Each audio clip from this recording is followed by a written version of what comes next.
За ер нь азар өнөөдөр авч таарч шүү. Олдч юу муу л шүү дээ. Түлээ нүүсгүй болох тохиолдол бол байна. Энэ бүгдийг тэгээ дарга нар ойлгохгүй. За үзэгчдээ энэ бол зурагт дагуу байрлаж буй төлж борлуулах чиг. За биднийг ирэхэд болвол энд 14 орчим шуудаа нүүсээсэн. За 2 машин сүүлийн төлшүүдийг аваад явлаа. За өнөөдөр бол 15 нүүрс хангамжаар эсэг хийдий ч энэхүү суурин дээрээ дуусч байгаа юм нөхцөл байдалтай байна. За иргэдийн хувьд бол ажлын цагаасаа хомсолж түлшний эрэлт гарч байгаа хэдий ч хүрлцээ хангамж муутай байгааг шүмжилж байна.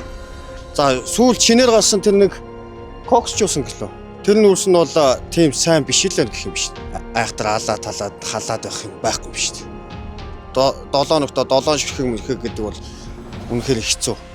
Ажилтай хүмүүс ч одоо 7 хоног болох ингээ нүүрс аваад ойчлоод хайгаад би жишээлбэл одоо манайхын доор зургтын шинэ эцэст 2 буудлын явж иж хайж иж энд ингэж байгаа байхгүй.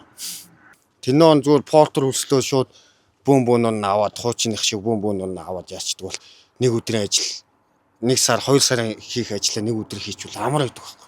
Нэг тооныг нэг доор авах, нэг тоон нүүсийг ингээ 7 хоногор нь авах ялгаа авахгүй манайх өдөрт нэг шуудаа нүүсэл төлнө шүү дээ. Ялгаахгүй бөөнөр нь авсан юм чигээл ариун түлээл өдөрт 2-3 шудагаар нь хэрэглэн тийм юм ойлгох байхгүй шүү дээ.